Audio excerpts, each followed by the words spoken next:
بسم اللہ الرحمن الرحیم نحمدہ و نصلی علی رسولہ الکریم اما بعد فاعوذ باللہ من الشیطان الرجیم بسم اللہ الرحمن الرحیم قال اللہ تبارک و تعالی فی القرآن المجید والفرقان الحمید قل ان کنتم تحبون اللہ فاتبعونی یحببکم اللہ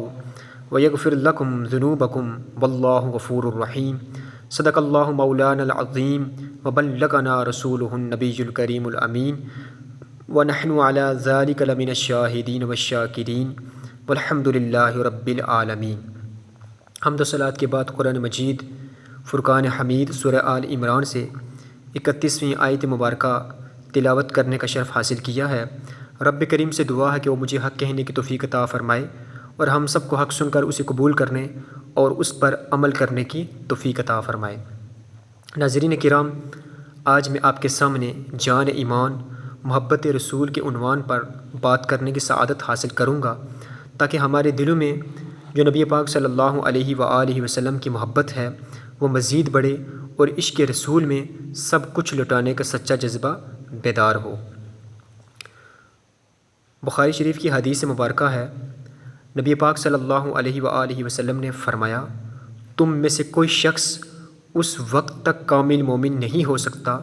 جب تک میں اس کے نزدیک اس کے ماں باپ،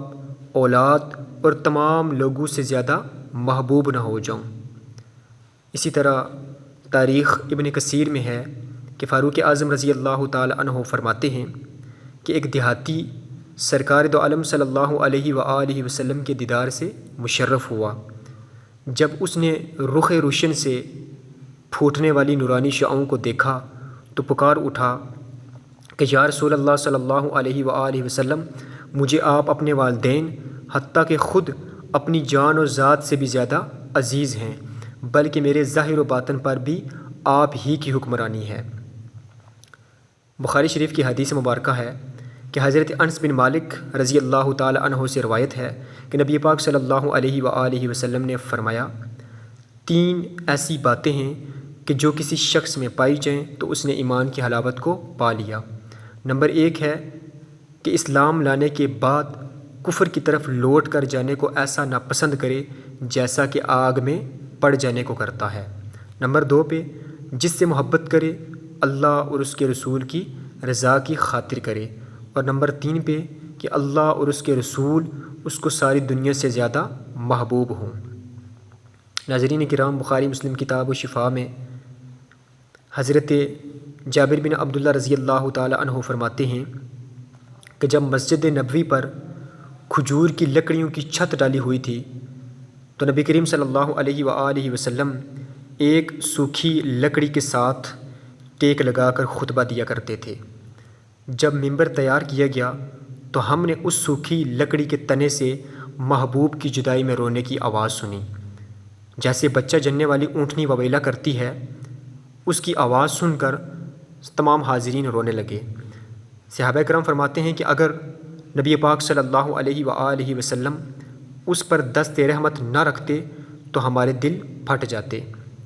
حضرت بریدہ رضی اللہ تعالی عنہ فرماتے ہیں کہ جب نبی پاک صلی اللہ علیہ وآلہ وسلم نے اس خشک تنے کو تڑپتے اور بلکتے ہوئے دیکھا تو اس سے فرمانے لگے کہ اگر تو چاہے تو میں تجھے اسی بلوغ میں لٹا دوں جس میں تو پہلے تھا، وہاں تجھ میں شاخیں نکل آئیں اور مکمل درخت بن جائیں اور تیرے پھل پھول آئیں، اور اگر تو چاہے تو میں تجھے جنت میں لگا دوں، وہاں اولیاء اللہ تیرے پھل کھائیں۔ پھر نبی پاک صلی اللہ علیہ وآلہ وسلم نے اس کی جانب کان لگائے کہ کیا جواب دیتا ہے،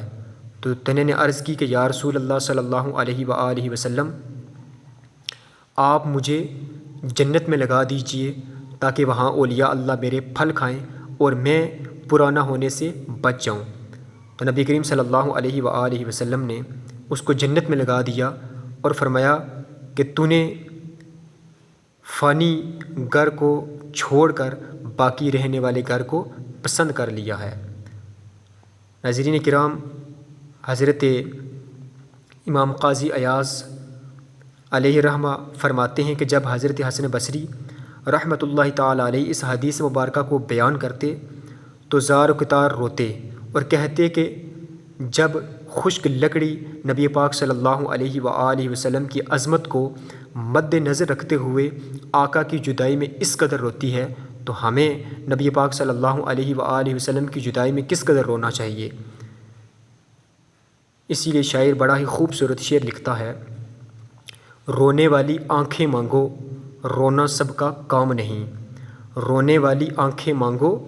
رونا سب کا کام نہیں، ذکر محبت عام ہے سوز محبت نام نہیں، یاد نبی میں روئے جو عمر بھر، یاد نبی میں روئے جو عمر بھر، مولا مجھے تلاش اسی چشم تر کی ہے۔ ناظرین کرام، ایک اور واقعہ میں آپ کے سامنے بیان کروں گا کہ حضرت امام احمد قسطلانی علیہ رحمہ فرماتے ہیں کہ غزوہ احد میں لب مصطفیٰ زخمی ہوئے، خون مبارک بہنے لگا، حضرت مالک بن سنان سے شدت جذبات میں رہا نہ گیا،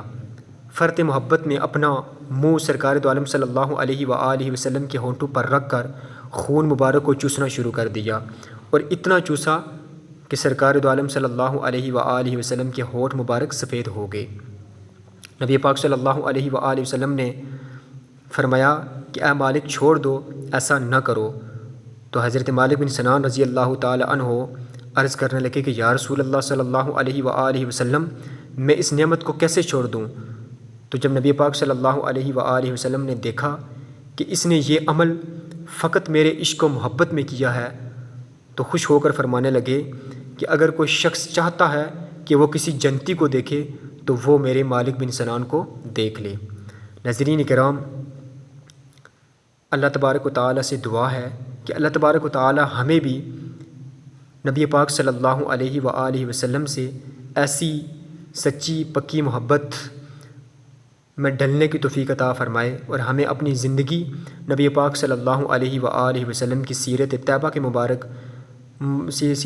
کے مطابق بسر کرنے کی توفیق عطا فرمائے۔ وما علینا الا البلاغ المبین۔